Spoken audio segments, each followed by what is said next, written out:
Thanks for joining us for another episode of Good Teams Win, Great Teams Cover. We're here to do our sporting rules draft, the first draft of our off-season. That isn't an NFL-specific draft. And we've got a special guest joining us. Returning guest Rob Starling is going to come back and help us as our fourth draftee. He might even give you some WrestleMania betting tips as well after he did so well last year when he came on the show.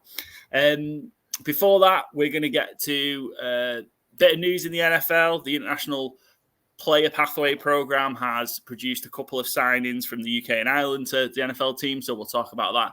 And also the league meeting has produced a couple of interesting rule changes, and we'll talk about them as well, which will lead us nicely into our sporting rules draft. Joe, Byron, how are we both doing? Yeah, grand. No long Easter weekend in America, sadly. But, still got to watch some Premier League football that was back this weekend and tune in for a little March Madness. So, yeah, all good. How are you? Oh, you convert to the college basketball now? Slightly. I'm looking forward to tonight. Dating when we're watching this, but it's the big women's Final Four matchup, I believe. Caitlin Clark versus Angel Reese. LSU, Iowa, it should be good. Yeah. I've been watching a lot of March Madness as well and betting on it. It's been a good run.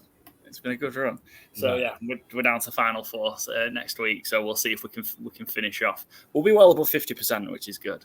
Nice. Yeah, Joe, how have you been?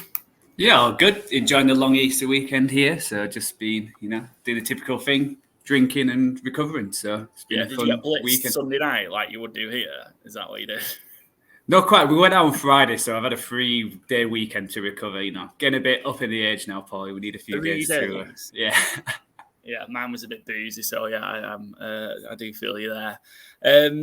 Couple of bits to talk about, but before we do, just a reminder: go give us a follow. Spotify, Good Teams and Great Teams Cover. You'll be notified of new episodes when they drop. Also, give us a follow on YouTube, Twitter, X, whatever you choose to call it, Instagram, and TikTok at GTW_GTC. And just a reminder and a shout out to the guys at First Down Sports Apparel. And we're partnered with those guys, vintage resellers of all sports gears, NFL jerseys, football tops, baseball shirts, NBA jerseys, anything and everything they've got.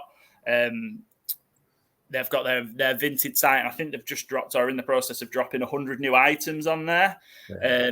And yeah, like I say, a lot of the gear they've got is great stuff. Very, very reasonably priced as well. You pick up some bargains as well, and you get yourself a discount if you use code UKGTW. So drop them a message if you see any items that you like on Vinted, and you'll save 10% as well. So save a few quid while you're at it. So a couple of bits of business. Let's start with the International Player Pathway program that's produced a couple of big signings this week. So former Welsh rugby union player Louis Rees-Zammit signed with the champs, the Kansas City Chiefs. Looks like he's going to have a good shot of actually making the team, given the Chiefs' struggles at wide receiver in particular. I think the Chiefs are looking at playing running back or wide receiver. Louis Rees-Zammit, what do we make to that signing for the Chiefs and what it means for the International Player Pathway Program? I mean, I must say I'm not a rugby man, so I don't know much of this guy's rugby career, but he was well known and, certainly well regarded in rugby. So I think it's a great step, truthfully. You'll have to learn, obviously, the nuances of American football, but I think, truthfully, the thing of he's doing good positions where you can, I think, pick it up a bit easier than certain positions where get the ball in your hands and go is kind of going to be his trademark, I think. He's going to be an offensive weapon rather than, I don't think he's going to be out running complicated route trees, but I think it's great, yeah. I didn't realize as well that he wouldn't be part of the draft process. I thought the IPP players all became part of the draft process. It's something, that's kind of just was my assumption because that seems to have been how it is in the past, but I think that's a great move by the Chiefs, truthfully, to get an early leg up on it and, get a look at him as soon as you can. I think it's win-win, really. Yeah, so I think you're allowed, the teams will have a roster spot for an IPP player on top of the 53, so it's almost like a 54th player. And I hope we'll see more of the teams take a chance on the British and Irish guys, of course, being selfish to get more of those guys there as well.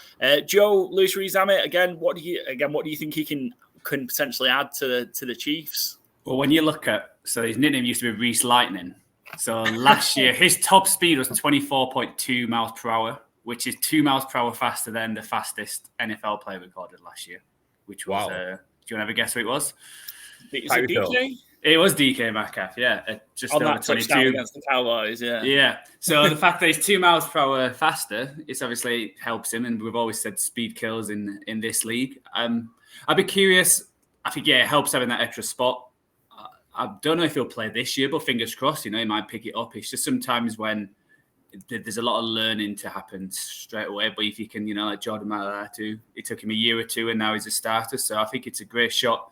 Chiefs haven't got, a huge cluster of wide receivers to choose from. So he's got his chance and, good luck to him. They might be down another one as well, depending what happens with Rashee Rice as well after whatever the hell he got mixed up in with in the last couple of days. Yeah, speed doesn't kill in that case. But... interesting to see his journey through the off season and when training camp hits, what he can add. But I don't think you could pick a bet. He could have picked a better landing spot. So the Chiefs, with Mahomes, with Andy Reid, being able to kind of utilize someone with a really unique skill set, should be interesting. And the second success story, lots of success stories, but the second success story was kicker Charlie Smith, who signed with the New Orleans Saints. So Charlie Smith has come from the GAA Sports in the Republic of Ireland, and he signed on with the Chiefs, with the Saints, not the Chiefs. We just talked about the Chiefs, the Saints. Real interesting spot for him to land. He had a pretty impressive workout, combine appearance, and now he's signed with the New Orleans Saints. Yeah, and they've got history with European kickers, so could see that working out well, hopefully. I did read that he's been trying to get in the NFL for 5 years. He'd emailed asking for a tryout, I think it was 2019, I said. Perseverance pays off. And again, I don't track GAA, even less than I do rugby, but I love just seeing these players from different avenues get the crack at it. And, if you can kick a ball, you can kick a ball, I think. So, should work out for him. Fingers crossed. Yeah, it was like nailing 60 yarders, wasn't he, in his pro day. In his pro day, yeah. So it's always helpful, I actually had to look up who the Saints kicker was because I didn't have any idea. So it's a great if you wouldn't invite a few years ago, but it's Blake Group. Group, there you go. Yeah, a rookie last year. So I think kicking is all about confidence and about.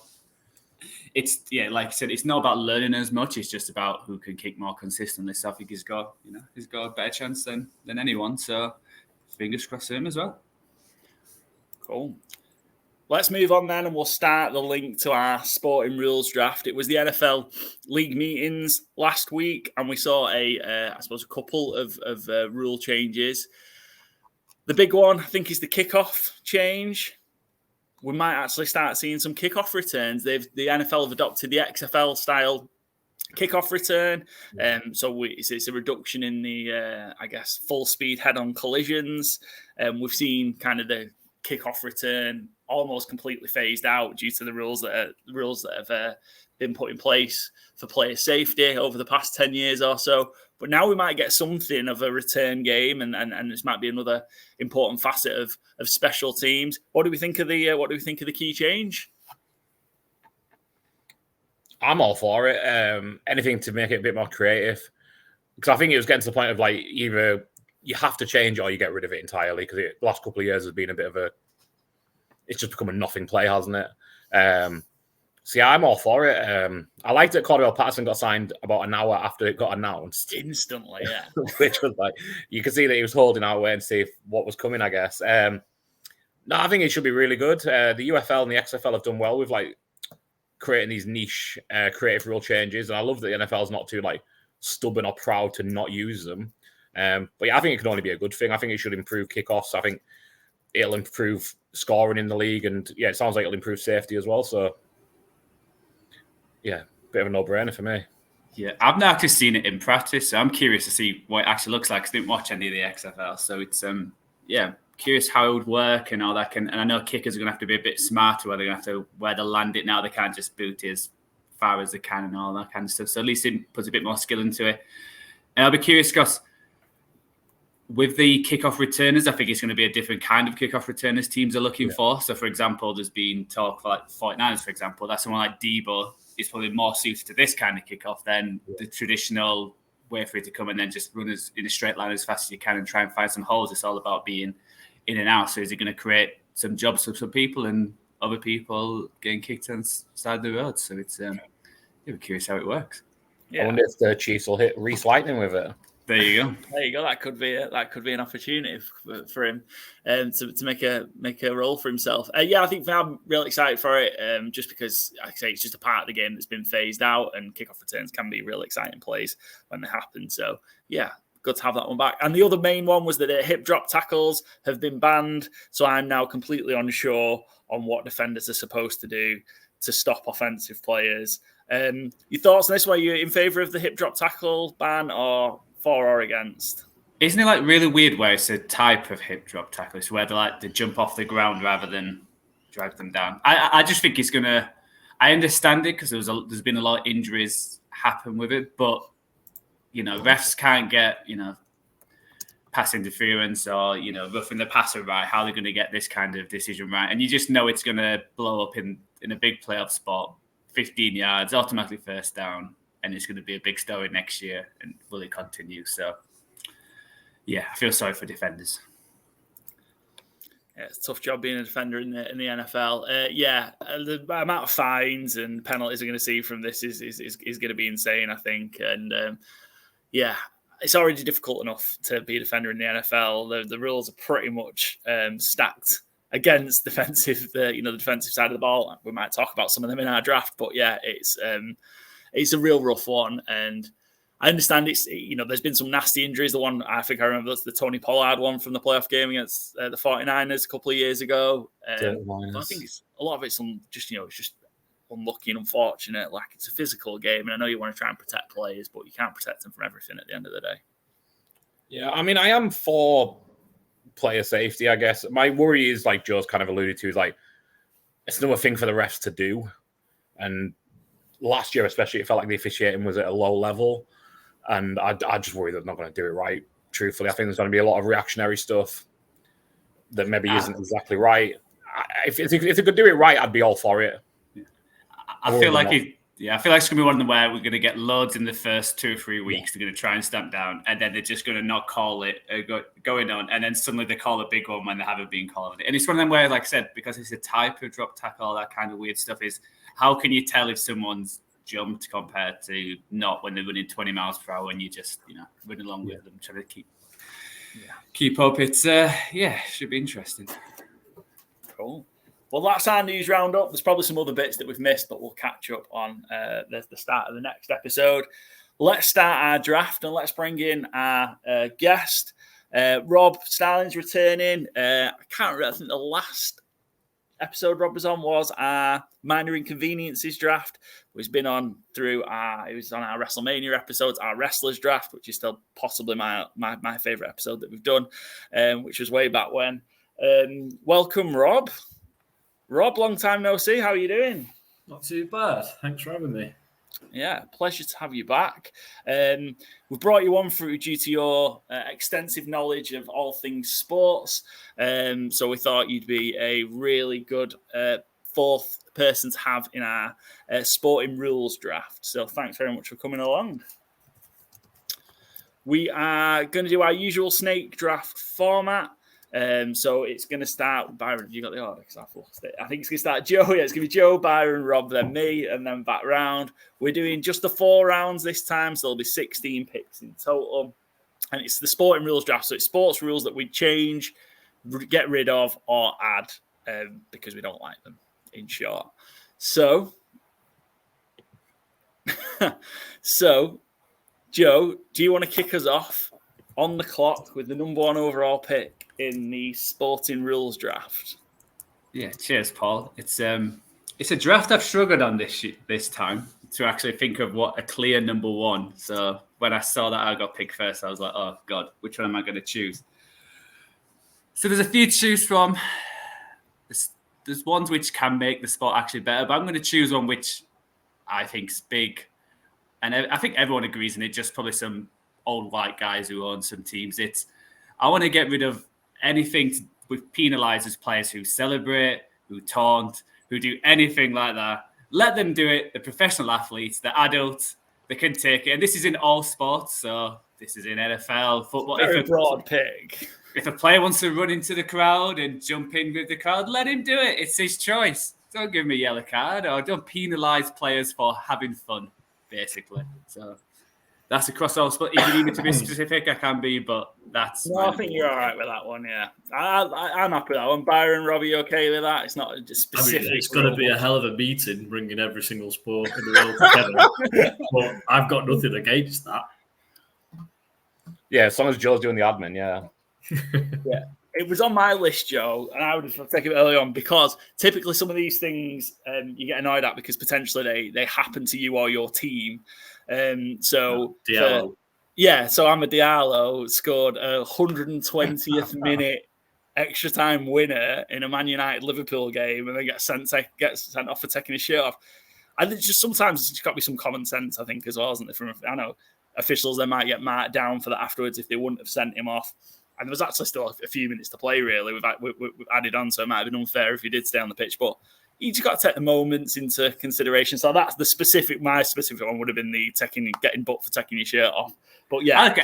You could be 4-0 down. Go in the crowd if you want, if you scored.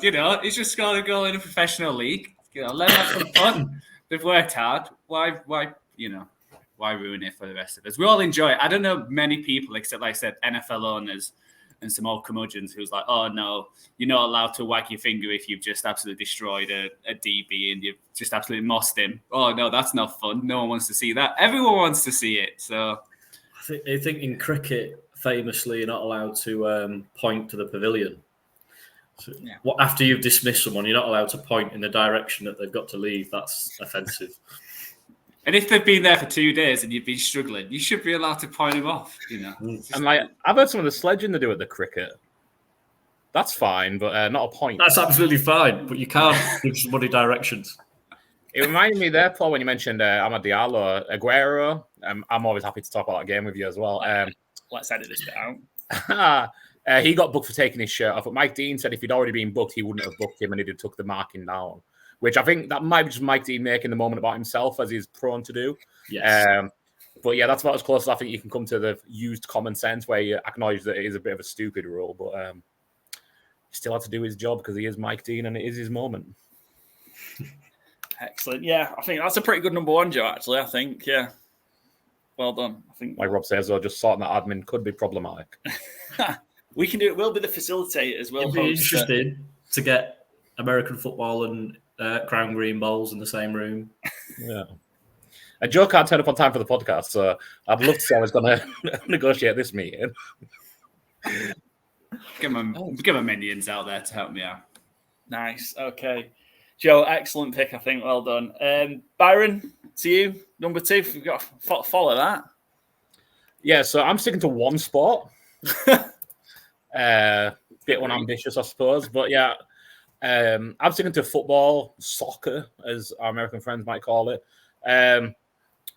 VAR is a nuisance. VAR is a pest. I don't think we're ever going to get rid of it entirely. And my strategy on VAR has always been the same. Don't have this nonsense we have right now. Each head coach, each manager has 2 incorrect challenges per game. If they correctly challenge something, they can challenge again until they have 2 incorrect ones in a game. And there's a time limit on it as well. You don't get to watch a replay and go, oh yeah, 10 minutes ago that was shite. You got 10 seconds, say from the incident. Time could be adaptable, 5 seconds, 10 seconds, whatever. From the incident happening, you put your red flag in. Now it goes to a VAR challenge. The play continues while that VAR challenge is taking place. The game isn't slowed down and interrupted. Guy falls down to the ref, whistles, puts it in his ear, whatever. Oh yeah, that should have been a penalty for Team X. Done. Stop the play immediately where you are. I hate it. And not the pick, just VAR in football. So yeah, don't want to sound like a knob of the teams you support. I know you guys obviously moved, so you might have not been to a game with it. Rob, have you been to have Oldham had a cup game? I have been present for 2 games with VAR. One of them was with you actually in Germany. Oh yes, we were in Germany, and I think we were at Cologne or Dusseldorf, I can't remember. And somebody way, way off in the distance, nothing to do with where the ball was, had sort of given the centre half a gentle tap on the bollocks. Oh, yeah. And the camera caught this, and about 5 minutes later, he was sent off. Now, on that day, we weren't supporting either team. We had pretzels and beer, so we didn't really give a shit how long that took. But as I imagine as a fan there, no. And then the only other time was FA Cup third round away at Fulham. I support a fifth tier team, so a third round away at a Premier League team's quite big for me. Fulham were given a penalty, and clear as day, live to us, Tom Kearney had dived, and then 8 minutes later, the penalty was given. Now, obviously, in the crowd, we're all just stood there waiting. We don't know what's happening. We don't know what they're saying. It's absolute bollocks. I could not do that every week. I don't know how many games you get to live anymore, Paul, but I could not do that every single week. Be sat there for 4 or 5 minutes at a time, and then you still end up with the wrong decision anyway. I think it's an absolute farce. But I think Byron's suggestion of coach challenges, I think I'm not sure that solves it. I think you're still going to have room for complaints afterwards because some wrong decisions will still happen. I just think if you're going to say VAR is there for clear and obvious mistakes, then there should just be a time limit. Because if you can't work it out after 2 minutes, then it's not clear and obvious. Just carry the fuck on. Nobody will care.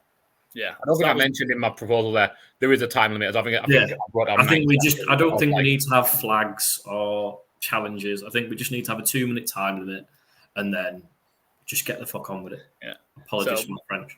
You're right. It's fine. It's a family show, but you can do what you want. My suggestion was going to be, refs got, when they go over to the screen, you've got 60 seconds, and if you can't decipher or change your decision, you just stick with what you got. But yeah, I agree. You need something because it's awful. I probably was still had my season ticket. I'm still going to United for the first 2 or 3 years of VAR, and it's awful. It's awful at Old Trafford as well because there's no screens or anything telling you what's going on. Depending where you are sat, this is just a stadium problem.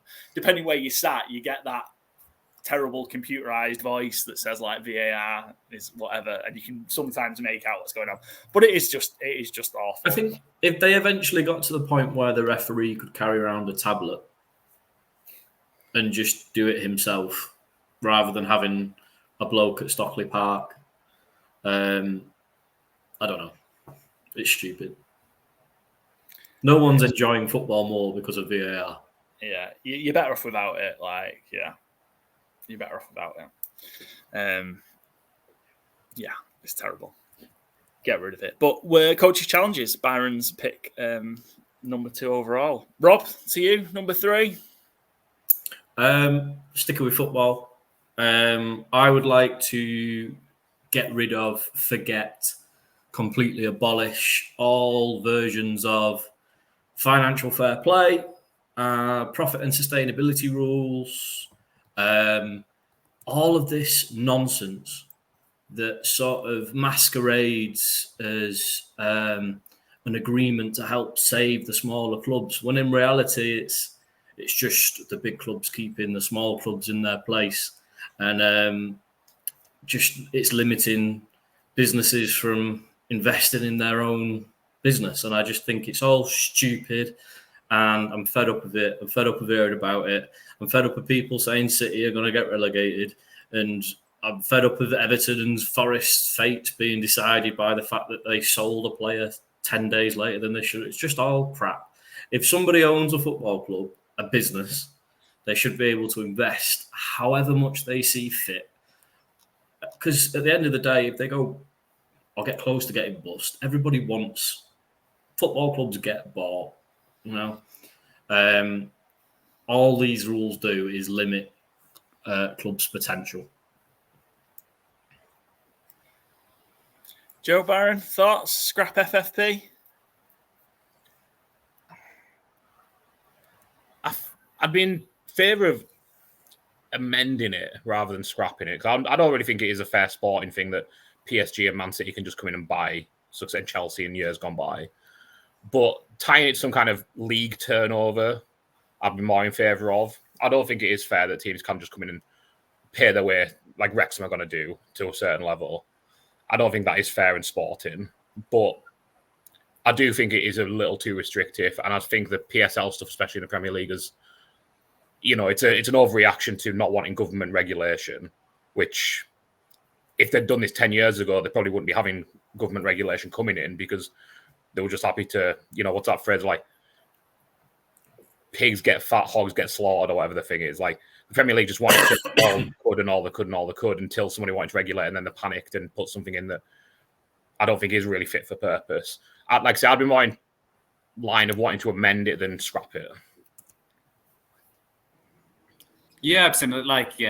We know they brought in because certain teams nearly went bust and got rid of it, but it is restricting teams like the middle teams, like for Palace, for example, who could probably only spend 40 or 50 million unless a billionaire comes in and buys them, which is not quite fair. So I think, it's just tricky because if you do then scrap it, then that's helping probably the big teams as well. It's, money talks to the Premier League. So I think it would help. It would help someone like Newcastle, wouldn't it? So Newcastle have obviously been hugely restricted by these rules, but that's kind of my issue with it. I'd rather they were able to go and spend it because football is supposed to be cyclical. It's not supposed to be the same teams at the top all the time. You're supposed to have different eras, and that's kind of what we enjoy about it. And nobody really complains about Jack Walker or Blackburn. It's seen as something that was really enjoyable. But that was cyclical. And I'll be honest, one season. Well, I'll be honest, I quite enjoyed the summer of Abramovich. I'm not going to lie. I quite enjoyed Claudio Ranieri being stood there next to Glenn Johnson and sort of, announcing a new era of football. I quite enjoy it when teams come in and spend big and change it, and it benefits everybody else eventually anyway, When Chelsea first got...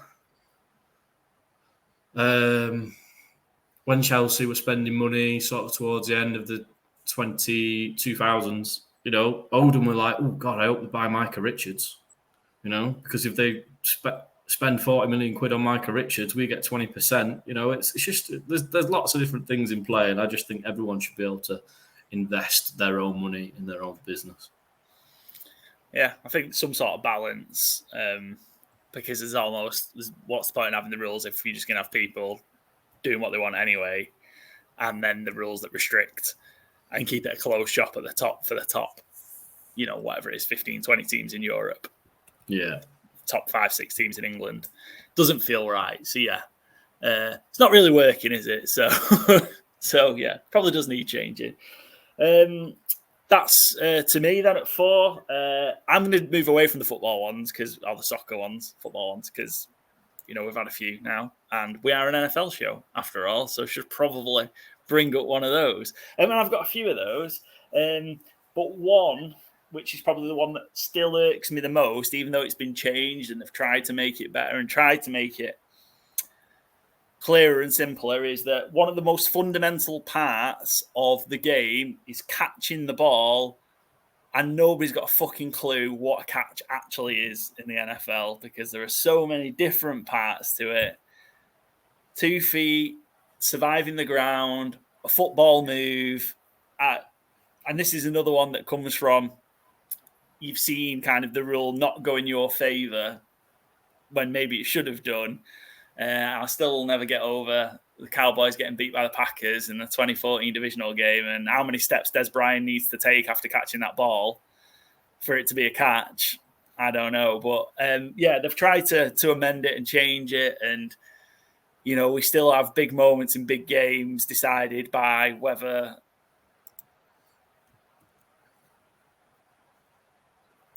gone down, has the ball moved a little bit as they've hit the floor. It's just madness. Just simplify it. 2 feet, possession. That's it. It's a catch. And we'd see more offensive production as well, which is what the NFL wants, of course. Can you define possession there, please? No, because nobody knows what it means. So if you're advocating for the rule change, yeah, you can tell us what it is. I mean, just these bits where like there's a whole surviving the ground rule after somebody's completed the first part of the process, whether that's the 2 So feet. you have the ball, you have your 2 feet down, you go to the ground, and the ball comes out. That's a fumble, right? It depends if you've been touched Paul Redmond rule. That's another rule, yeah. So it depends if you've been touched or not. Well, I'm asking you, what is the rule? If you've been touched, you tackle to the ground. Tackle to the ground, yeah. Before you make contact with the ground, the ball comes out.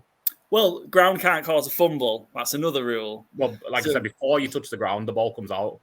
So yeah, before you touch the ground, the ball comes out. Then you've dropped. Then you've secured possession. It's a catch, and then you fumble the ball. And there's no football move needed. You get that ball in your hands. Your 2 feet are already on the ground. As soon as it hits them hands, you are tackled. And as you're going down, the ball comes out. That's a fumble, right? Yeah, I'll have that. Yeah. Cool. Finally got a definition. I just think it's with it being one of the most fundamental parts of the game. Yep. It's unnecessarily complicated. It causes how many replay reviews and stoppages and things like that just don't need to be the case in the NFL. And changes year on year, it feels like. Or game week to week. Yeah. I mean, it's different interpretations of it. That the bang bang plays that you gave an example of there. It just causes unnecessary kerfuffle.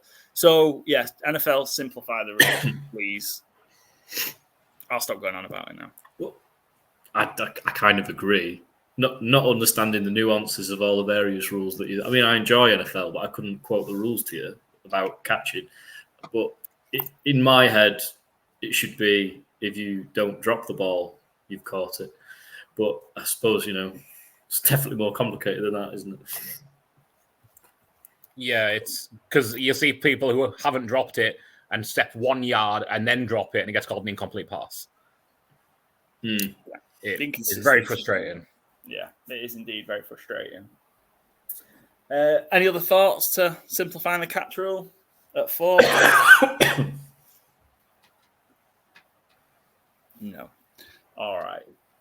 Number 5, and I think this will definitely have been on Rob's list, and because we have this conversation on what seems a fairly regular basis. Boxing, the world of boxing, big fight fan. Just the mess that is the world championships in boxing. Let's clean all that up, make them mean something. We don't have 5 or 6, maybe even more than 6 different versions of world championships, every single weight division. Let's clean it up, make the best fighters fight the best fighters in a true ranking system. And then whoever ends up ranked at number 1 gets to fight the champion in a true best v best. And we just keep doing that and going round and round and round. And you get all great fights. You have great fights that don't necessarily have championships and don't need world championships in them to make them big fights. They're all of great importance. And that's how boxing should be, instead of this terribly crooked world that we live in of all these different promoters, all these different champions. So we get more of Fury Usyk undisputed champion. We get more of these fights only happen once every 25 years now, it seems, for these undisputed champions, when we should just have undisputed champions all the time, because there should just be one in every weight division. Revamp boxing, and that's more the laws than a rule, but I think it qualifies given Joe's taking a pick for every single taunting. We know that. Yeah, that's true. So yeah, boxing revamp, simplify it. One champion to rule them all, and just have the best fight the best on a more regular basis. Thoughts? Yeah, this is going to be. Yeah, it was going to be one of mine. Probably the next one where I was going to say next. You have to mandate fighters as well. So instead of I don't really want to fight him, I'll fight someone else. No, sorry, mate. He's next in line. You've got to fight him. Instead of all this messing around. Someone's got a WBO title who no one cares about. And when you look at the top 10, no one cares about who that world champion is. So yeah, completely agree, because it feels like the last 20 years has just not been that many huge fights. And when there've been huge fights, both of them's usually past the best, and like the Pacquiao Mayweather was like, oh, they're both old guys now. If this was 15 years ago, we would have had a proper fight. But that's the world of boxing. People rather keep their undefeated record than actually fight big fighters.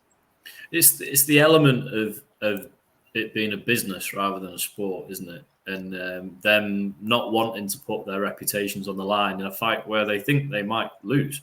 Like it seems a long time ago now, but Anthony Joshua's route to the world title, he did eventually fight Klitschko, big match, great match, but he won his world title against a fucking bum, didn't he? Like the King or whatever he was called, Charles. What an absolute joke of a sporting event, I completely agree, and I just think, and actually, it's not like it can't work because within living memory, the Super Six tournaments that they had with Karl Froch, Mikhail Kessler, were brilliant. You've got like the 6 best fighters in that division, and they just put the belts on. Just get it fucking sorted, and then people are interested then, and then there's no need for your novelties. There's no need for Mike Tyson to be fighting Jake Paul at the age of 52 because people would already be interested in seeing the best cruiserweights and the best heavyweights. So, yeah, I think pretty good value pick at number 5. I quite like that. I think we've done all right there. Cool. Anything else to add on the sort boxing out pick? UFC do a really good job of it, and I know that's just one promotion in mixed martial arts, but they like just the way they're built is the best have to fight the best. Until you beat a couple of top guys, you don't get the chance to fight for the championship. So yeah, you don't get these out of nowhere sort of things, and just wasting title defenses. One world title per weight class as well. Yeah, exactly. Yeah, so they do a really good job of it.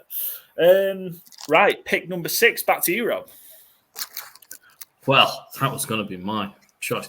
So, can I caveat this one by just saying I am a nice guy? Okay. Just as an asterisk. Okay. I'm not a chauvinist. Wrestling fan. Not a chauvinistic pig. I'm not backward. Oh, don't make me have to edit this. I'm not backward or anything like that. Prize money in tennis. I just think that I would be incredibly pissed off if I was working for 4 hours to earn the same money as someone who worked for an hour. So I just think women should play 5 sets in Grand Slams. Make it equal. It wouldn't be allowed the other way around, would it? So I think it should just be all cleared up, made fair. And I think women's boxing is similar as well. I think women themselves get frustrated that they have to fight 2-minute rounds because you get less knockouts. And then people will look at them and say, oh, that's because they're not as heavy punchers. It's not. It's because they don't have the time within a round to build up pressure and deliver the punishment that they need to get. So I just think there needs to be a little bit more equality in the world, don't you? Yeah, we'll reframe that pick. So I've just put make women work harder basically on your thing. Yeah. Give them the opportunity to play 5 sets and have memorable classics. Go on, do you agree or disagree? No, yeah, the way you've pitched that, yeah, I thought you were going somewhere else when you first started it with the pick, and it was going to be something different. But yeah, no, I can see that. I think that the boxing one, I think, and we started right, haven't we? In terms of, I think that we've got to 12 rounds. Do we have a 12 3-minute rounds world championship fight, women's one not long ago? So I think might happen in boxing, which I think is which will be good. Tennis, yeah, I can see that. You might not play for all sports. Joe Byron, what do you think? I think getting on soapbox to demand equality in sports with women need to do more is a fairly laughable proposition, truthfully. I don't mind the tennis point. I don't really mind the boxing point, truthfully, either. I just find it's a laughable way to phrase it. Sure, make them play 5 sets if they want equal money.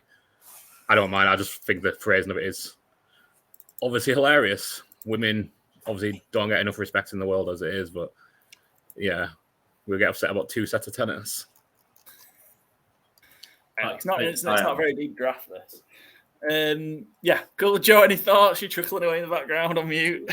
Yeah, just leave it where it is, Paul. I think it's. I'm really sure how to phrase this for the graphic. I don't think equal work for equal pay is the right thing to do to call it.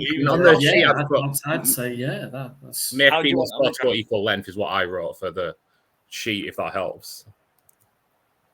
I think if you ask the female tennis players, I think they would like to play 5 sets as well. I'm glad that we've based this on studies and stats and not what you think. Cool. Where are we? I've lost it. Byron, it's you, innit? Yes, it is, yeah. So I'm going back to the well of boxing, and I'm going to prefix it as Rob did with, I am a good guy. I'm not backwards. And I'm actually not a bigot.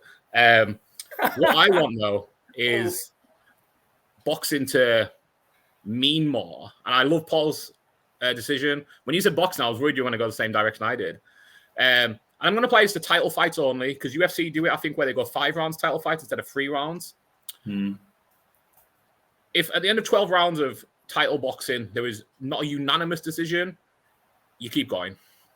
You fight 3 more rounds, and then it goes to the judges if there's still no knockout, 2 more, and then to the judges, 2 more rounds, and still no knockout, you go to the judges again, and then you go 1 round at a time until you get a winner. Either you get a unanimous decision at some point, or you get a knockout. Bollocks to all these draws, bollocks to this split decision that means nothing, so you get a rematch. Unanimous decisions or knockouts for titles. It is pathetic. It is set up to just milk money to get you fight 2, fight 3. The judging in boxing is obviously sus and has been forever. Make someone make commitment to you are going to go against what you're clearly not voting for in the first place to be political. And yeah, if you get more head injuries and more injuries as a result of it, don't take up boxing. You're not in there for your health, are you? That would be the only thing, wouldn't it? It would just be the injuries. Yeah, well, again, if you're in boxing to avoid injuries. Very true. Very true. They'd maybe just have to start off with a shorter initial fight. Short fight to be if we were realistically going to do it, then maybe they would have to start off with like 6 rounds, and then with or maybe 8. I don't know. But if you're going to be potentially fighting an infinite number of rounds, then you know. It's one of those things, though, like boxing, especially the championship fights, where you just get kind of those non-finishes. It's so frustrating. It really is. And look, things like that, and draws are a part of sports, right? Or, well, not in all countries. Part of all sports. I don't think they're not in tennis. No, yeah. You have a 1-to-1 battle. It's a 1-to-1 battle. Bollocks to draws. Yeah. Maybe it should be like you have the 3 extra rounds is like extra time, and then you just go to penalties. So just 1 punch each. And just who knocks like the slap sport, whatever that is. Yeah. And that's just like that's what it comes, isn't it? That's what it comes down to. Thing, yeah. I agree. The coin toss would be important there. You want to get that first punch. But if you get the first punch, you have to punch with your weak hand. That's just like the compromise. So it's like, which way do you go? Yeah, I agree with that. I'm not sure that is the necessary solution. Like just extra time, like almost next goal wins sort of thing. But I was listening to the radio in the car a couple of weeks ago, and they were talking about smart technology and sort of how it's going to change sport in the future. And in the 6 Nations, they were wearing intelligent gum shields. This is going somewhere. So they were wearing intelligent gum shields that could tell you the sort of how ferocious an impact was. So they had to take a player off. I think it was Wales. They had to take a player off from one of the matches because he'd received a hit that was too big, essentially, and was sort of potentially concussive. So the gum shield decided that he was in danger of concussion and that he had to leave the pitch, and they sort of had to follow it on the doctor's orders, sort of thing. So maybe smart gum shields for boxers. I don't know. Sounds like the last thing we want. Obviously every hit maybe in boxing is going to be too much, isn't it? But like you could potentially measure the ferocity of their impact and just give it to them on that. Like one of those stupid arcade machines.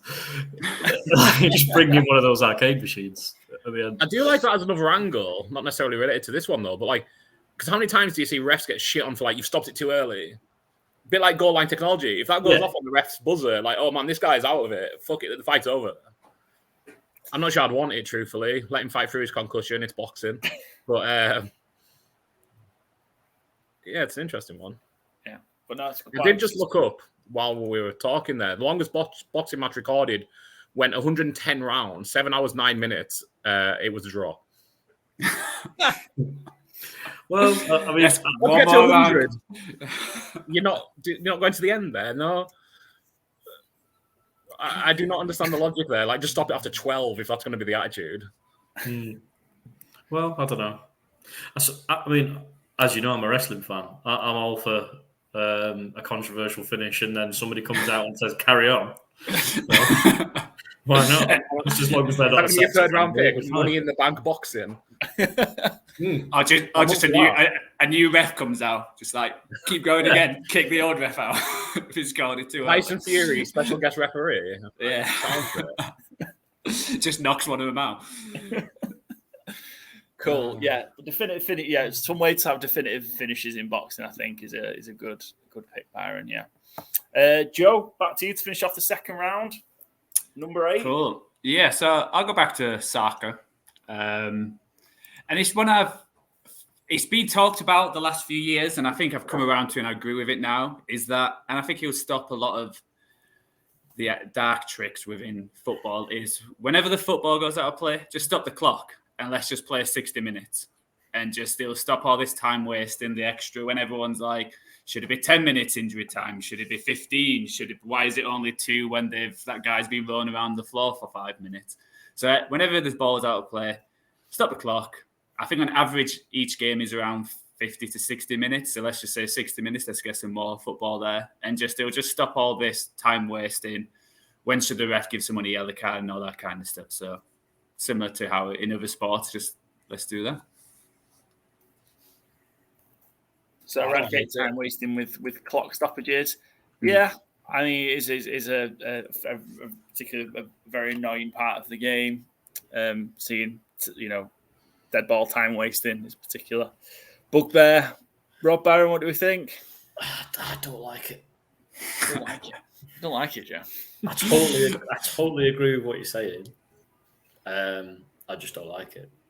I think that's what my issue was. It's like, well, it's not football anymore. It's 90 minutes. Yeah. It has to be that. But then it makes so much sense. And then I'm sure it does. It makes complete logical sense. But it's a bit like sitting through a series of Love Island. You're not actually going to enjoy it, but you're going to sort of enjoy the sort of cathartic process of saying how shit it is every 10 minutes. It's just one of those things. It's football. And unlike other sports, everything that happens is a part of football.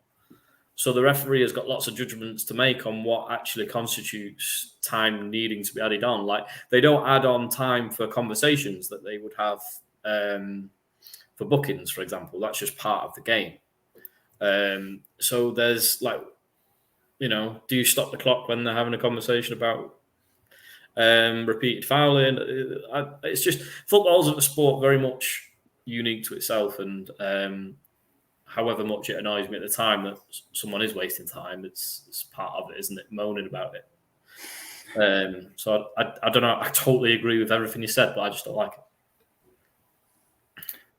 What, any other solutions to potentially avoid or eradicate time wasting, which is I think if it stayed at 90 minutes, I think maybe if it stayed at 90 minutes, I think just book them. If they just had 2 seasons of just booking every twat that time wasted, it would sort of go quicker that way. It's a tough one, isn't it? But it's a tactic as well. Like, you're sort of almost restricting some teams in the way that they play, because you're making them play football. They don't like playing football. They don't enjoy playing football. It's part of their strategy. There's plenty of other spots to pick up if you don't like football. Like Burnley, for example, or now Everton under Sean Dyche, part of their style of play is to have the ball out of play as often as possible and try and win the smaller battles. Yeah, I completely agree, but I wouldn't want it to happen. Fair enough. Cool. Any more to add for eradicate football clock stoppages? I'm all for it. I hate time wasting. I hate that we regard it as a part of football because it isn't. My only issue is that, and it kind of plays into the VAR of life of everything, is I hate football rules that can't be implemented down the entire pyramid. And you can't do VAR in League Two and below, etc., because it's just not there framework-wise. And same with this, I presume there'd be something or somebody who's fully responsible for doing the clock on some kind of method that would only really be available to elite level football, which I'm not opposed to. But when you go into the thing of like reducing the time of a game to 60 minutes, it's like you only do that in the Premier League and the Champions League or the top two, whatever it might be, and League One and below just carries on as it used to be. You only needs a guy with a button, though. A guy just sit there, guess another guy a job, And if it's easy as that. I was going to bring up one of Paul's friends, who is the official timekeeper for his local rugby league team. But then it just adds an extra layer of cheating at a lower level, because if they need a try, then he'll be sort of slow on the button. But I'm not sure he's not to be slanderous, but I don't. Like I said, it makes total complete sense. If it's doable all the way down, I'm much more for it. Yeah, and I'm definitely up for the principle of it. I would hate it. Joe, then, for your third pick at number 9. All right, let's go for a fun one. In terms of, I think let's go NFL, and let's change like extra points and field goals. Let's make it a bit more fun, and let's make it a bit harder. There's a few options. I know I've seen a different podcast mention having a crossbar, so you have to actually get in between there.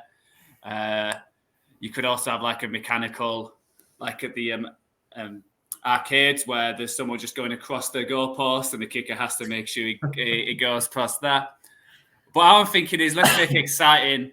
If they either hit the crossbar or the post and it goes through, they get an extra point on top of the extra point. And if they hit double doink, they get 2 extra. So they get 5 points for field goal if they double doink. Let's see these kickers. Let's see if make it a bit more exciting. Can they aim for the post and get some more points in there? And this is field goals and PATs, or just field goals? Let's just go field goals. I'll make it a bit more specific here for you, Byron, just so because I went so broad with the first one. Yeah, thanks for narrowing it down. No, doink for points. Yeah. So are people potentially then maybe going to sign bad kickers? Well, that's because if you're going for you're more likely to miss it. You know what I mean? Yeah. So it's the an extra thing, and it just makes it a bit harder. These kickers are just going a bit too easy. Let's make it a bit interesting. Let's give them some extra points by if they want it to be even better.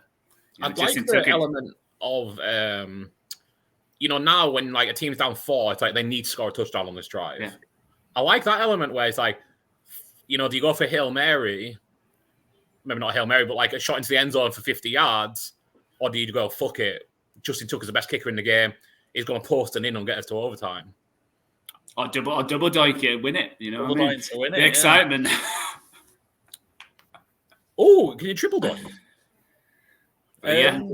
I mean, I guess you could. I mean, it's take some bounce, wouldn't it? But 6-point kick. Yeah. Cool. I mean, you're right. It's fun.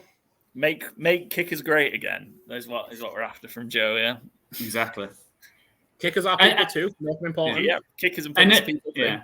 And at least this one's not making it hard for them, because it can just be boring and just go for the 3 points. But it just adds an extra element where they could, like I said, the other ones are suggested it would make it a lot harder for them to actually get in there. But let's reward them for being excellent. I had a similar one. I was going to suggest just as a fun one, or maybe at the end as an honourable mention. So the long forgotten drop kick in American football. which you still get 3 points for if you do it. I don't think nobody's tried it for 20 odd years, and then it was 60 odd years before that. Maybe you get 4 instead of 3. I think Doug Flutie was the last person to try it in an NFL game. Well, that's why Chiefs have got the rugby player. You know, yeah, they're thinking outside the box. He's going to drop goals. Yeah. Maybe it's just 4 points for that, and we might see teams try that. But yeah, cool. Make kickers great again. Love it, Joe. All right, back to Byron. Your third pick. Oh, let me get my notes up. Sorry, what have I done so far? VAR. Okay, I've got another football one. I've got a fun one. Okay, I'm going to go with my fun one. So, and this is a sport I don't even watch, really, but I kind of got into it a little in the madness of it all. So, my understanding is that 3-point shooting is so big in the NBA now, in basketball. And they have to shoot from outside the little marker for that to be a case. And they're also good at it now. Steph Curry's obviously revolutionized the game, it feels like, in that aspect. You know, in 1979, the 3-point highest person who got it in the year was 90. You know, in that decade, it was in the high double digits. Steph Curry got 337 2 years ago. He got 402 in 2016. Klay Thompson was last year, 301. It's got insane. They're too good at it. 4-point shots from your own half. Okay. Make them really go for it. Nice. Okay. Don't disagree with that one. Like, make them practice the skill, and then Well, they're too good at 3-point shooting. It's automatic, basically. It was going to be one of mine as well. That was on my list, just because, especially when they do it where someone just like throws it, and even like the full court and it goes in, and you get the same amount of points than someone just doing it in the square. They should get more points for trying that and for going for it. So yeah, I agree with that one. And they should. But you see, the thing is, once they start to practice that skill, you'd think that we'd be in a similar position, though. Although I would always argue that actually footballers should score more free kicks because they have all day, every day to fucking practice. But to be fair to footballers, at least there's a goalie trying to stop them. Yeah, it's just throw it. Just throw it. It's as easy as that. Just throw it. Yeah. I do find basketball a little bit farcical. Likewise.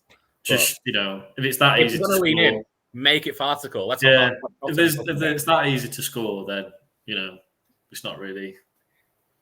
If they get good at that, if they get good at throwing it in from their own half for 4, then make it so they have to turn their back and then lob it over their head.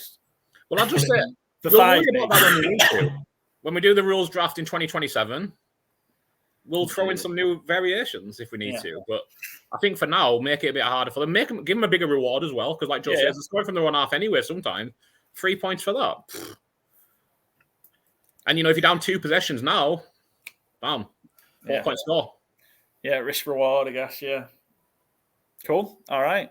4-point shots in basketball. Like it. Rob, back to you. This is pick number 11. Yeah. So you ran out of my tone on your list yet. I know my tone is very much matching the one of the Minor Inconveniences podcast, and I haven't got any fun ones.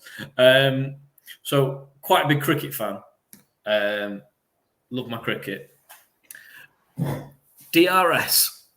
So I like DRS. I think it's actually made a really positive impact on the game, especially for spin bowlers.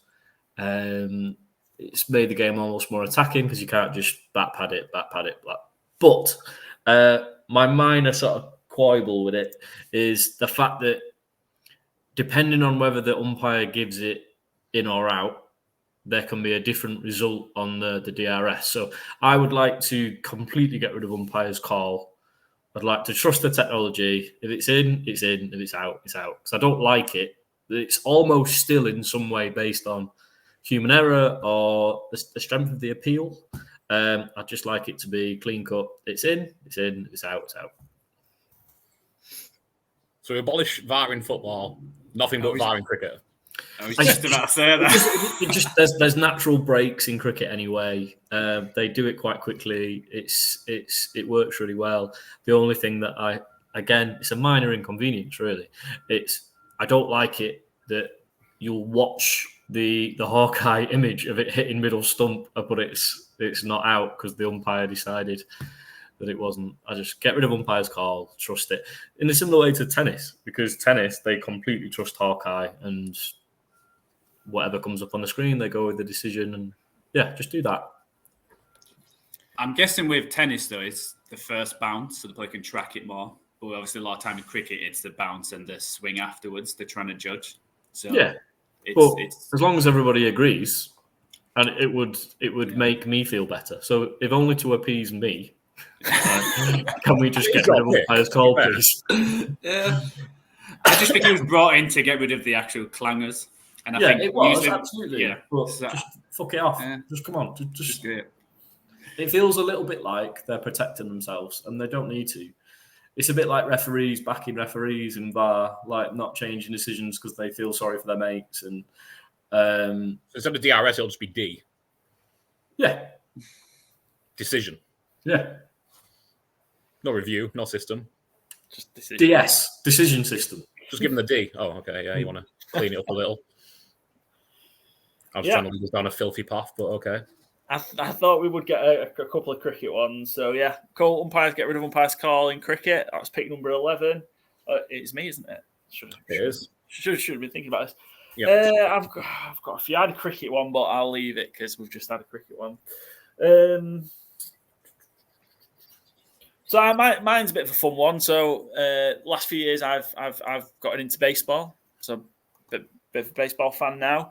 But baseball itself, as a sport as a whole, has been struggling. I think it's not quite as popular as it once was. If you go back to the time when it was really, really popular and it made the news a bit more, it's because the baseball players were doing ridiculous things because they were all on steroids and were able to hit balls 600 feet, 700 feet, and what have you. So my change would be bring back steroids in baseball. That would be my change. I think it's just, a lot more. We'll just make it a lot more fun. Baseball needs it. It might start dying out. I want to put it out, but it's not up there with NBA surpassed it. NFL's obviously the clear leader in America, but MLB needs to do something. And why not? There's somebody somewhere trying to do like an Olympic Games of steroid. The enhancement games. The enhanced games, yeah. Yeah, the enhancement games. Billionaire. Yeah. But, look, nobody was bothered about it in Major League Baseball when everyone was having all the fun. I think people were bothered about it, weren't they? And then they were.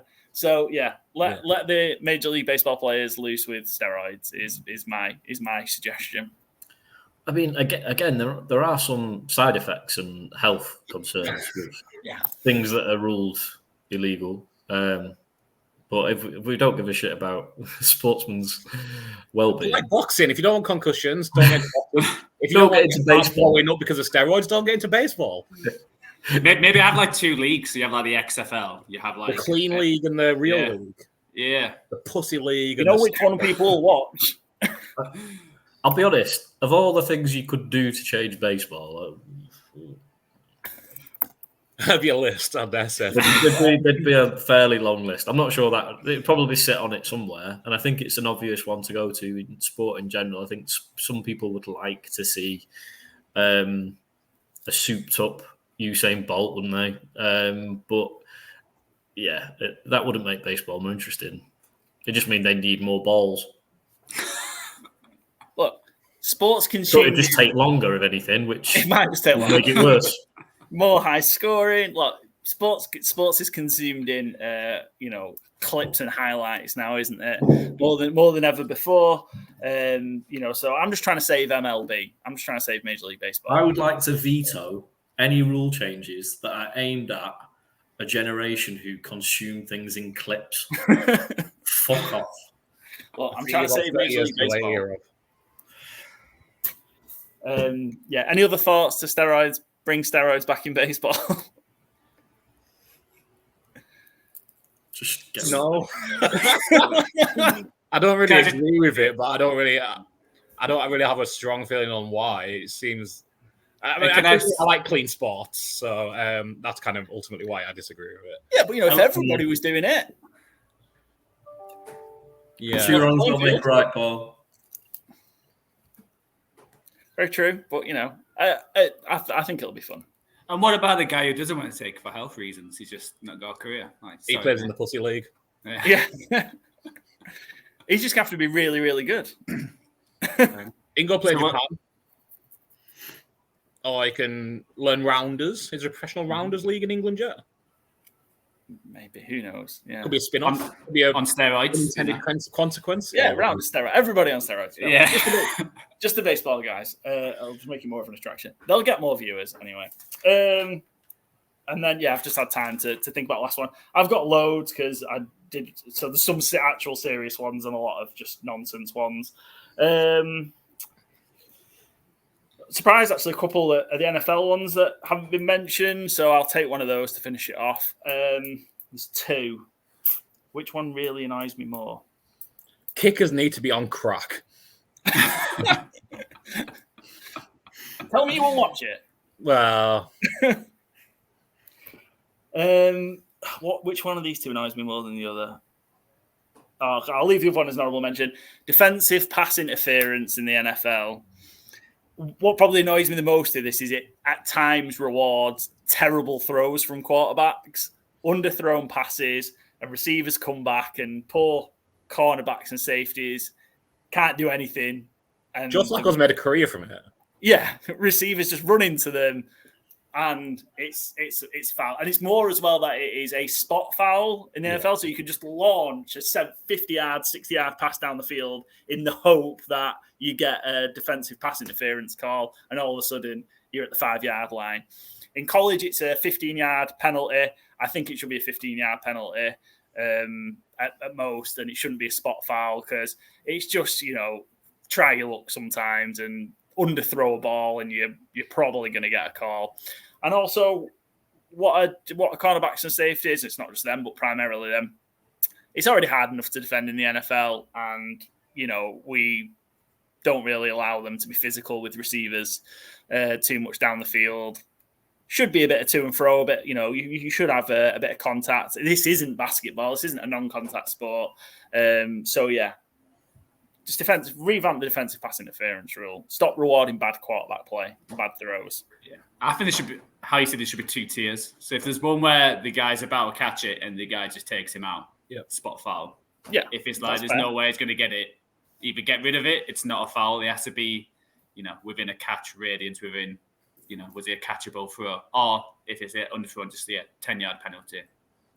I think the catchable ball thing is already part of the rule, but I think, to me, I fully agree on the first part there. Like, if it's a last man in football penalty, where he's deliberately brought him down because he knows it's a touchdown, just stop him anyway. If it's underthrown, that's where I would go with the 15 yards. My only slight issue is I don't trust the refs to fucking regulate it properly. But that doesn't mean we don't put a rule in. That just means the refs should get trained up on how to do it properly. That was on my shortlist as well. Underthrown DPI, not a penalty. Or if it is a penalty, not a spot penalty. So I'm not fully on board with it. The way it extends drive, how it flips fields and field position, and most of the time those big DPI calls directly lead to points, and help cornerbacks and safeties out a bit more. That's what I'm saying.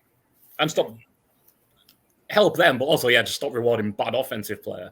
That's just like take a pot look on it. Doesn't matter if I throw it well. 50-50 if I get a penalty or not. Like, it's shit. Yeah. There's one that there's loads of other NFL ones that really annoy me, but I had two main ones. I'll have an honourable. And that one, again, sounds perfectly plausible. Like your first one, although I would point out your first one was because you think attackers need more help. And now your second one, you think defenders need more help. That's all I would point out. The catch one does play for defensive players as well for interception purposes, just not as often. And also, I think it's more clarity than helping. Like, just need to know what fucking catch is. It's insane to say about a game that focuses entirely basically on when you have possession of a ball, and yet nobody seems to know. Why in NFL? I mean, this is completely left field. Why do they never play like tiki-taka?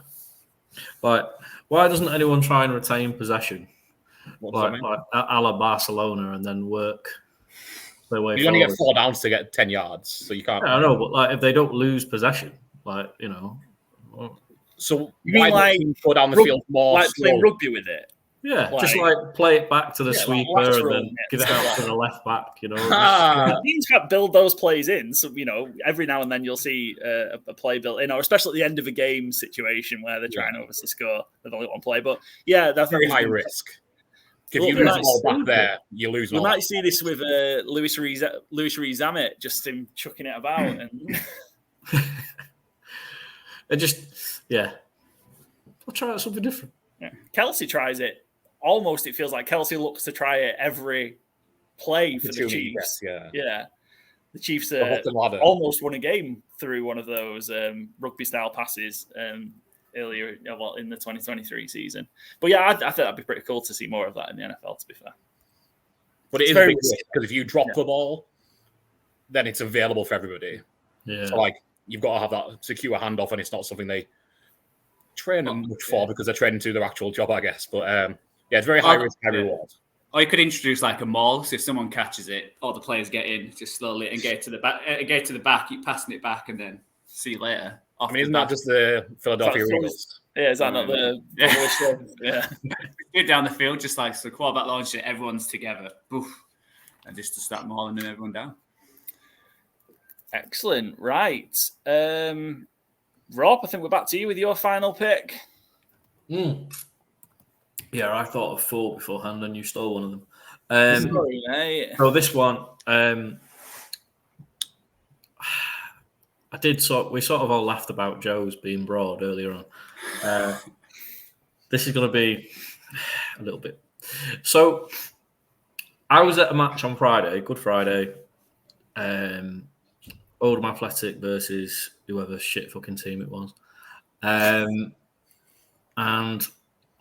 in the second half, Mike Fondop, running back from an offside position, heads the ball in his own half. Referee, linesman gives offside, and they take the free kick from their own half, right? So I'm then surrounded by 5,000 people who were saying, "How can you be offside in your own half?" I'm just like, well, he wasn't. He was offside in their half, and then he ran back. And then the new rule is that if you make an impact in your own half, then you have the free kick further forward. It's been around for about 3 or 4 years, right? That's an example of a rule change in the last few years that I just think is stupid, pointless, and nobody fucking needed it. Like there was one where if you start fouling someone outside the box and then the foul continues into the box, that's now a penalty. There's the double jeopardy rule where the other day, because of VAR, a penalty was given. VAR then looked at it, decided it was outside the box. So because it was outside the box, they sent off the fellow that gave away the foul, because then there was no longer double jeopardy. It was just jeopardy. Basically, this is a long way round of saying, I don't want any new rules in football. I would just sort of like to reset it, maybe 10 years. Came on for, right? Right. And I would like to just sort of safeguard the game, right, and just leave it. Okay. I quite like goal line technology, right? So I want to go back to the heady days before VAR, just after goal line technology, and just stop. Just stop fucking about. Stop giving Arsene Wenger a paycheck, right? Stop giving these dickheads in suits in Switzerland, right, an excuse to earn millions of pounds. Just stop. Just leave the game. Why are you doing this? Like the blue cards, the sin bins. Fuck off. Just leave it. Just leave it. And either that, safeguarding football forever, or not allowing players to cut holes in their socks. Because I think it's just yeah, fair. Probably the safeguarding football one. Probably the safeguarding football, yeah. Thoughts? There's a lot there. There's a lot to unpack there. Funnily, I actually think all the rules that Rob complained about are absolutely great. The double jeopardy one makes perfect sense. Don't do a red card and penalty, but if it's outside the box, red card and free kick makes total sense. Of course it does. I can't remember what the other one you complained about was, but I'm pretty sure that made sense as well. All things that make the game better. So, I don't think I could be more against it. Sorry, Rob. Okay, it's been met with a I negative feel like reaction. that was- I'm going to go back to the holes in the sock. The no holes in the sock. I also don't give a shit what people wear. So. Putting holes in your sock. I feel Go on, Joe.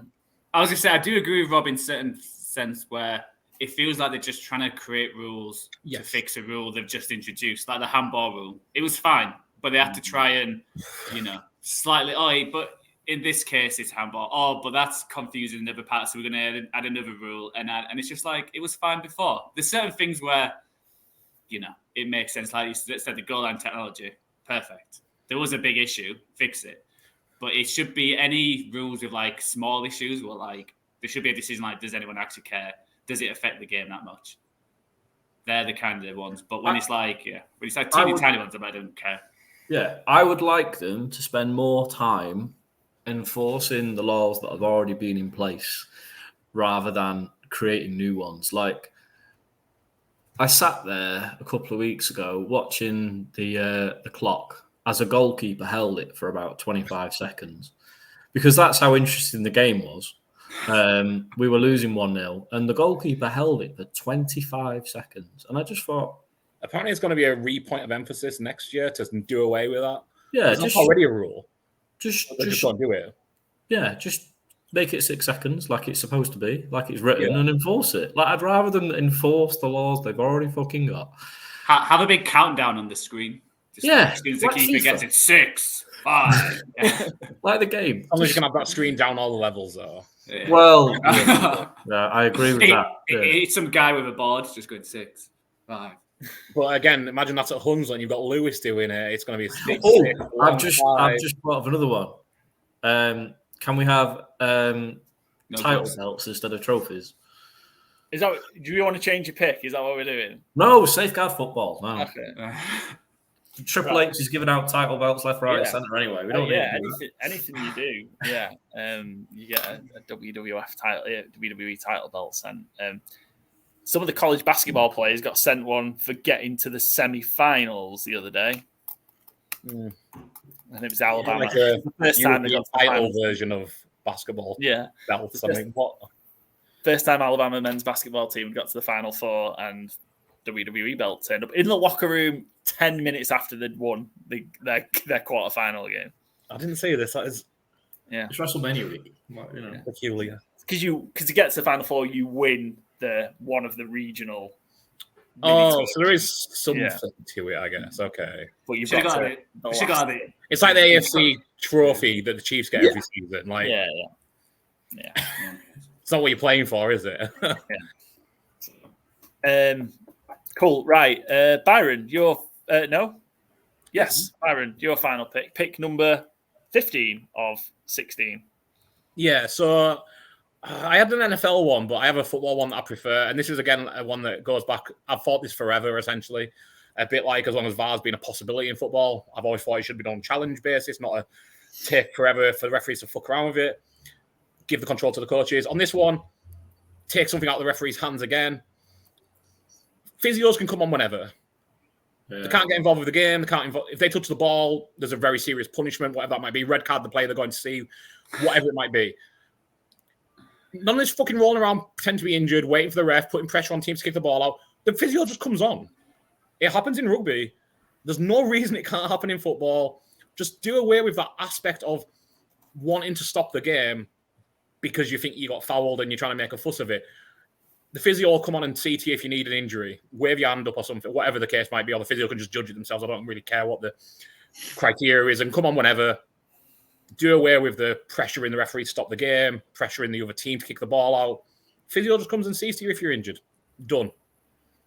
Easy solution. Cool. Thoughts?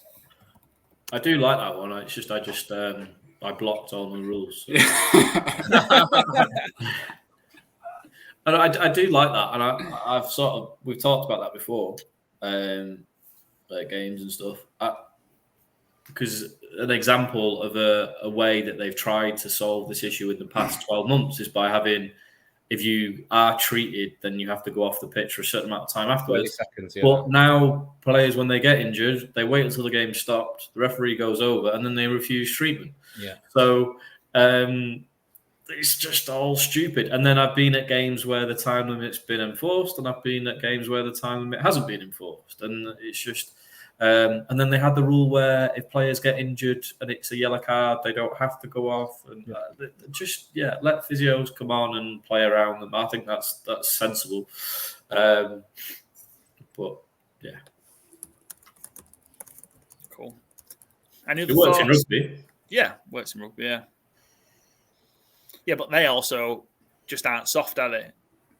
I know the physios maybe need a bit more because they're not rolling about, pretending to be blood bags. Yeah, but I would have that conversation that's the kind of conversation I would have in the staff room at work. Bear in mind, I work in a primary school with people who don't like football, and they say things like, "Oh, players, they're just soft, aren't they?" And I'm like, "Well, they're not soft. They're not actually hurt. They're gaming it. It's gamesmanship. They're cheating. They're not soft. They're soft, to be fair. They're professional.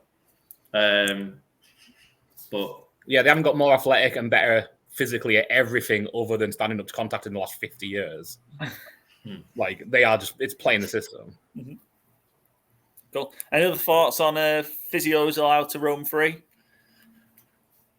I'm guessing the only difference with rugby is it doesn't switch. Well, you go side to side and backwards rather than the football. It could literally just go anywhere and everywhere. Yeah, but like Baron said, if they come into contact, then they can just have a drop ball, can't they? Yeah.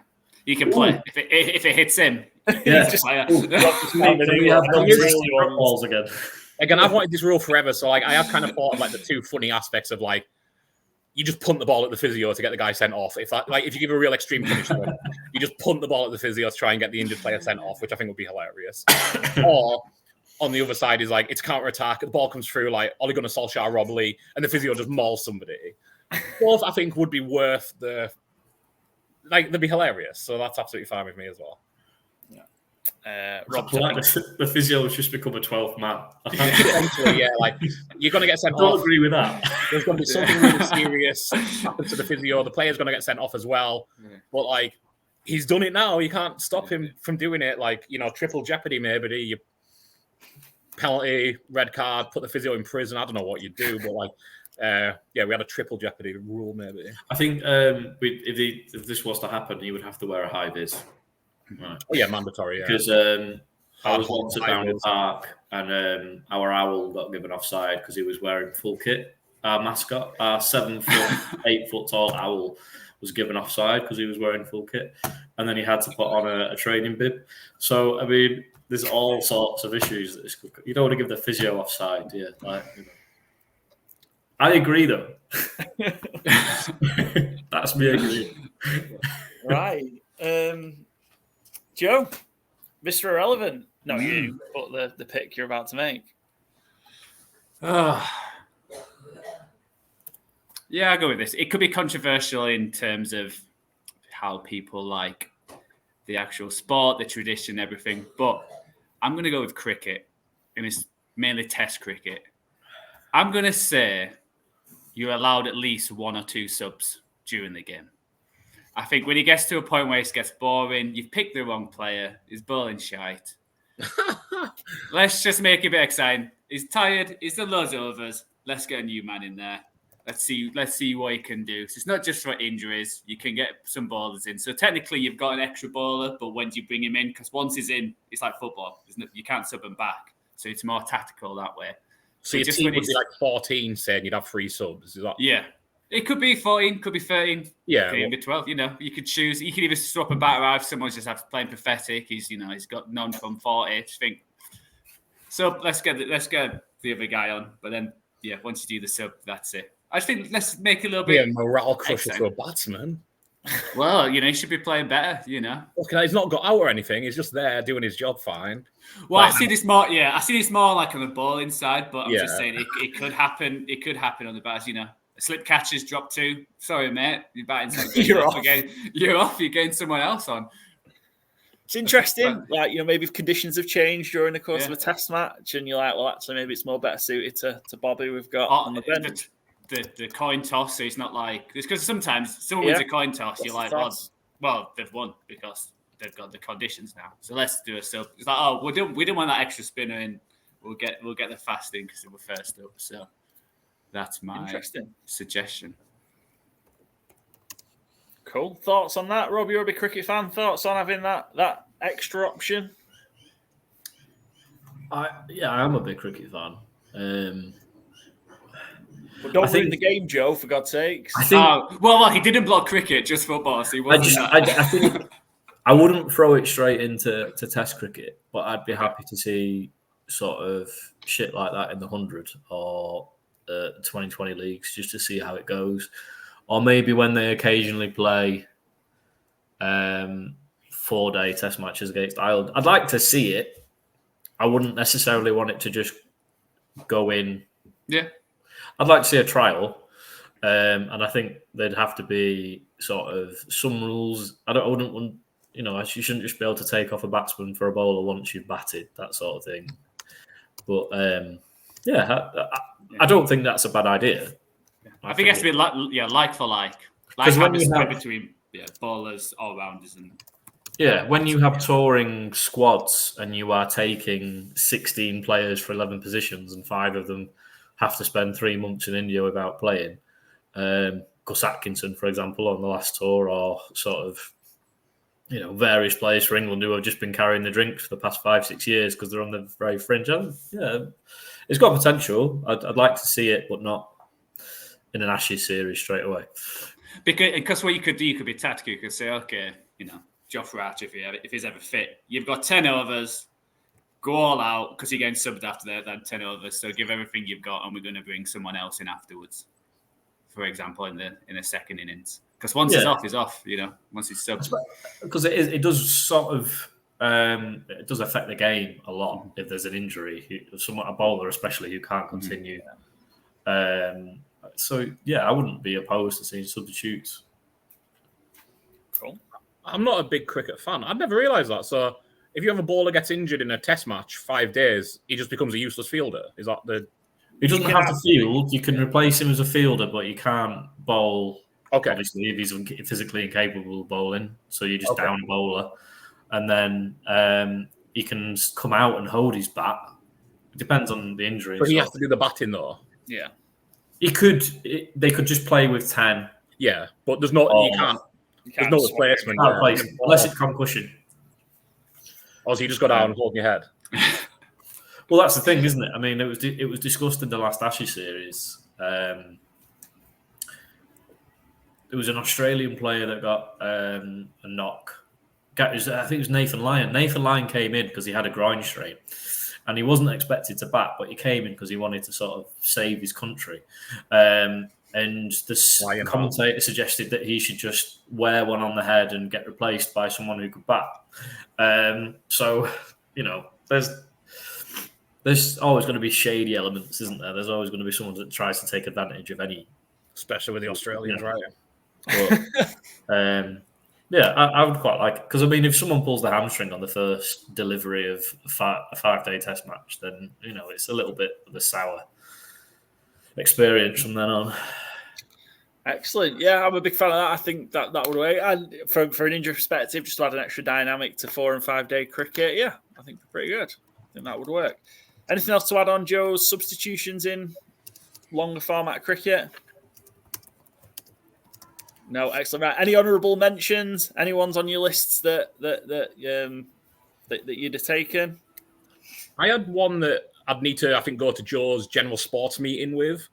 I don't know for the NFL, but really for any sport that has a seeded playoff or a seeded element, the highest seed picks, the second highest seed picks. Every sport, just do it. We do it for our fantasy football, our fantasy Premier League stuff. Choose who you play, yeah. It makes it so much better. And in real sport, it would create so much more, bulletin board material. It, in theory, gives a higher seed an actual benefit rather than, you just have to play the 7th seed who are actually better than the 5th seed because the 5th seed, or the 4th seed as it would be in the NFL, is the NFC South winner. Go from top to bottom. Top seeds get to pick in any sport, but again, I've just done it for the NFL. Would you do it where, so the top 4 would get home pick, or could the first pick the second if they wanted to? It's just see what. First to pick second. Yeah, first pick whoever they want. Yeah, go. Yeah, it's not bad. Be interesting. Mix up the playoffs. Cool. Any other honourable mentions? I've got just a couple. I'll get rid of extra time. I think it's the most pointless 30 minutes of soccer. Football. Yeah, in soccer, yeah. I just think. I also want to change stuttering penalties. I think they're like. I had a stuttering penalties one too. Annoyingly. Goalies can start on the line and they can start leaving when the run-up starts. Was my theory on it. Either make penalties 2 steps, or goalies can start when the run starts. Were my two ones to get rid of stuttering penalties.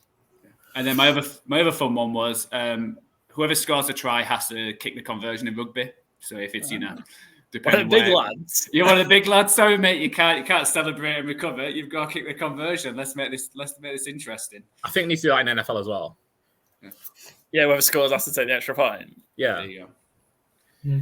Especially for 2. a pick 6, Warren Sapp or something. I'm here for that. I did have as well NFL no ties, overtime rules same as postseason. Just do it throughout the season and get rid of ties. Ties are in sports like NFL where there's 17 games. Just get rid of ties. It's so stupid. And I think the only other one I had. Oh no, sorry. I was going to shout out the MLB for finally changing one in 2023 that I've been confused by since I've realized it was a thing. Every team plays each other in the MLB. They play 160 games. They finally in 2023 started making it so everybody plays each other, which blows my mind. That hasn't been a thing forever because you play 100 billion times a season. 162 games, yeah. 160. You didn't always play every other team before. When you did the baseball before, why didn't you just say they should play half as many fucking games? Jesus Christ! Because then they wouldn't play every team. Games in a season. I mean, to be fair, if you did take my rule and put them on steroids, you probably would need to reduce the number of games. Just why don't they just play each other home and away once? I did have one that was completely irrelevant to anyone but me, so I sort of left it alone. But I would quite like 4 up and 4 down, or 3 up and 3 down from the National League to League 2, because I just think it's a bit stupid and archaic to have 2 down, 2 up from League 2 to the National League, because it's a lot of the teams in the National League are professional now. So, in fact, the standard of football in the National League is probably a little bit. The top half's been better. Let's not mention the officiating where there's owls being called offside, though, right? That was a while ago. That was League 1. Oh, fucking hell. Jesus Christ. It must have been a while ago. I didn't think that would be particularly interesting to anyone else, but I just think, It's fair. I fully agree. I think it should be 3 up, 3 down across, like, the entire pyramid. Like, it, again, confuses me that it's not. Why is it 4 down in League 1 and 3 in the other ones and 2 down in League? I don't know why, but I'm fully on board with having that uniform. Cool. It was particularly frustrating when we were a League 1 team that you were almost more in danger of going down than because there was 4 went down and only 3 went up to the Championship. It's just like it's just stupid. But yeah, cool. Couple of ones that I've got loads. I won't go through them all. Just one that's more of a personal one is again, this would cover all sports. It probably makes me more in football, soccer. You'd only be allowed to wear your away strip when there was a clash. Yeah, so stupid, unnecessary. Just to get these kits worn and on. Yeah, got to get a third kit as well somehow. Third kit, yeah. European. So that I'd apply that across all sports, but it's football that really fucking irks me. It's gonna be a big meeting. Yeah. We'll start with football and see what happens. NFL, I'd just change overtime to college football overtime because it's way better. It's way more fun. Overtime in the NFL sucks. It has got better. We saw the Super Bowl with the first use of the new playoff overtime rules. But I still think it kind of sucks. So, yeah, the college overtime's better. So you just have one possession from the 25-yard line. If you both score, it's still tied. You go to a second overtime period where if you score, you have to take a 2-point conversion. If you're still tied after that, then you just go to 2-point conversion plays over and over and over again until somebody scores and somebody doesn't. And it's just way more fun.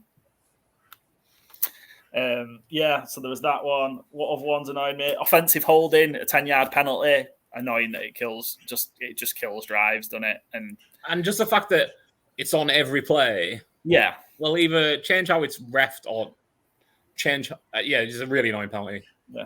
Make it a 5-yard penalty. It's fine. I'll be okay with that. Yeah, I think it's a bit more balanced, a bit fairer. Baseball. I did NFL one as well. Oh, sorry, you go ahead. Yeah, baseball. Yeah, baseball. So 3 strikes and you're out in baseball, unless on the 3rd strike the ball goes behind, and if you can leg it to first base and get there before the ball gets there, you're still in, even though you've had 3 strikes. That's just stupid. 3 strikes, you're out. You're out. Oh, I thought you were suggesting that as a rule change. I quite like that. No, I didn't know that was a rule already. That sounds fun. Obviously, it doesn't happen very often, but it's just dumb. What's your other NFL one? Do away with the franchise tag. It's stupid. And also, coach's salary gets included in the salary cap. The entire coaching staff. Yeah. A couple more. I'd bring back the away goals rule in specifically for European football. Yeah. Couldn't agree more. I don't know why that wasn't on my list. Yeah, couldn't agree more. I can see why they got rid of it, though. I can as well, but I hate what it's done. It started to have the opposite effect, didn't it? But I don't think it's made any, It's made games worse, I think. Yeah. Like when you watch the European knockout games now, or the 2-legged, I think that first leg is just awful. Yeah. That has sort of ding. The Champions League format changing for next season. Yeah, that's dumb. I don't think we need to do that, really, do we? Well, safeguarding football, no, it's not coming in. No. Yeah, it's been scrapped now, just now. I think 36 teams in one league, and you play 8 games against 7 of them. Just sounds fucking stupid. On the big football one, just on you've dinged me. 32-team World Cup is fine. Bollocks to this. Yes. That was my next one. Me. 3rd place teams in group stage football should not be going through to the next round. Right. And they don't need to have a 3rd place playoff either. 48 is obscene. It's unimaginable. It's going to be so low quality. Last couple. Another NFL one. If you're down with less than 2 minutes to go and you score, you're still behind. You should be able to, because onside kicks are pretty much redundant. You should be able to give them the option to take an onside kick or convert. Someone's proposed this rule already, but convert a fourth and 20 from your own 20 or 25 and keep possession. I think that would be good. Yep. Couple of dumb ones that I don't really get that should just go. Ice hockey, if you get beat in overtime, you still get a point. Yeah. What? In the NHL, I'm sure other hockey leagues, but primarily NHL, if you go to overtime but lose, you get a point for getting to overtime. Yeah, it sounds like something from the 50s. It's very weird. I went to my first ice hockey game recently, and I just thought it was stupid. They weren't very good at it. It was like watching sort of Sam Allardyce's Bolton. They just, every time they got possession of the puck, they sort of played for the corners, and then all just chased in. And I was just like, when I used to play NHL games, you just used to dribble and pass it. But it was crap. And what level was this, Rob? It was England, obviously. I didn't go to Canada. Okay. I didn't know if you'd been over here recently. It was the Nottingham Panthers before one of them died. So R.I.P. They play for an hour, don't they? Yeah. Three 20-minute intervals, but they have a 15-minute break between each of those intervals, right? And in any given... They're running for them corners every fucking 2 seconds. But in any given 20 minutes, the 5 or 6 people who are playing come off every sort of 2 minutes. So, they play for 20 minutes, of which they've probably played 10, and then they have a 15-minute break. And then they play another 20 minutes, of which they probably play 10, and have another 15-minute break. It was just a nonsense, and I'm never going back. Apart from the fact that I could drink in the stand, which should be a football rule. Just unlock the safeguard for a second. Let me drink. Let me drink in the main stand, but you're not allowed to drink behind the goals where the obs are. But yeah, just what an experience that was. It was just. I like that. You got 2 drink stands, family stand, and a Coke stand. You can do that up and down the pyramid, no problem. Well, I'll tell you what, Rob, you might get your wish. If you get relegated again, then you might be able to start drinking. We're safe. I've checked. I checked today. I mean, not this season, just in the... After we sort of we sort of playoffs are just about beyond reach now, so I just double checked to make sure we were safe. Oh, congrats. Last couple, and then because I appreciate we've got a load and we still need to decide a winner. Fouling out in basketball, where you see kind of big plays, so you get so many fouls an individual can give during the game, and then so it results in players have to be taken out during the first quarter, second quarter, and then potentially missing the important end of the game. And it's just a bit. See, the thing is, Paul, every time you mention basketball and baseball, I just can't take it seriously. Well, it's American sport. Tell us more about cricket. Those two annoy me. Yeah, and also in basketball, when you're up 3 at the end of the game, you just be really boring and foul them so they can't take a 3-point shot. That's but they can have a 4-point shot now. It's sorted. Well, yeah, but it's just a bad way to end the game. You're up 3, so you just foul them, so they have to go to the free throw line, and then you get the ball back. That has been a big thing in March Madness, because I don't really watch basketball other than this March Madness thing has been kind of fun to watch a little bit of it. I can't believe that's just a strategy. It's like, I just keep fouling them. Just keep fouling them, yeah. So this is really the strategy. It's like, foul them immediately. Now, foul. It's like... Yeah, to save time. But that specific scenario plays out in the NBA quite a lot. You're up 3 with like 15, 20 seconds to go, and they have the ball, foul them so they can't try and score. Weird. It's like such an awful spectacle. Yeah, exactly. It's done. Right, we need to decide a winner. So I'll run. I think I've got the list here. Byron, help me if I've gone wrong. So Joe went first. He took get rid of celebration penalties, punishments across all sports. Then eradicate time wasting in soccer with clock stoppages. Doink for points in the NFL. And substitutions. Yeah, cricket subs in Test and 4-day cricket. Byron, you took, I should have done this in easier format, coaches challenges for VAR in football, soccer, definitive outcomes to title fights in boxing, so keep going, fight until somebody dies. That might have specifically been the pick, but, might be ad-libbing a bit. NBA 4-point shots. I've got them written down in order. Just want me to go 4-point shots. Yeah, I don't know. Apparently, I just didn't write that one down. 4-point shot from your own half, and then physio was entered during playing soccer to avoid stoppages. Rob, you went no. Abolish PSL, financial fair play.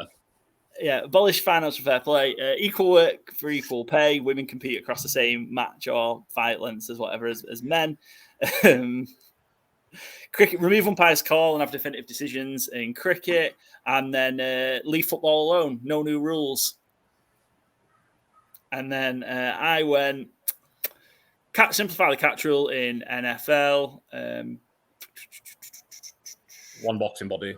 Yeah, one boxing body, reduce number of world championships. It's just all text, I can't see. Bring back steroids in baseball. That's the best one. Pick of the draft. And defensive pass interference.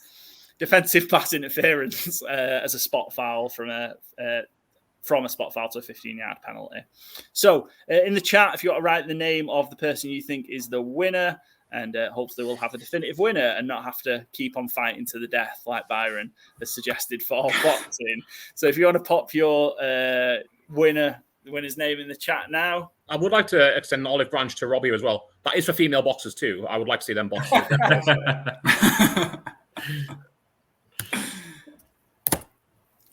Unanimous. Well, it is a clean sweep, yeah. Yes, unanimous. And I got a vote, which doesn't happen usually, so appreciate that. He's seen it won. Yeah, he'd seen one first. He'd seen the result. Yeah, so congrats, Joe. 3-1. Joe's board was the winner. Thank you, gentlemen. Appreciate that. Joe's 1-0 up in the draft series. We'll continue and have other drafts throughout the summer with different subjects. Maybe ones that are easier to come up with. Ones I'm sure. Actually, I'm surprised we got to 16 because I struggled. I thought I might struggle. I thought I might run out truthfully. So this worked out really well. I think. Congratulations, Joe. Cheers, Rob. Yeah, congrats, Joe. Rob, thank you for coming. Appreciate it, as always. That wraps up another episode of Good Teams and Great Teams Cover. We'll be back next week with our People's Draft. That's not what it's called, is it? We changed the name. Fans on the Clock draft for the first round of the NFL that we're in the middle of putting together. So the first half of that will be out next week, and the second half of the week after will take us right into the NFL draft on the 25th of April. Again, as always, make sure you go give us a follow. Good Teams and Great Teams Cover on Spotify, GTW_GTC on Twitter, Instagram, YouTube, and TikTok. And we'll see you next time.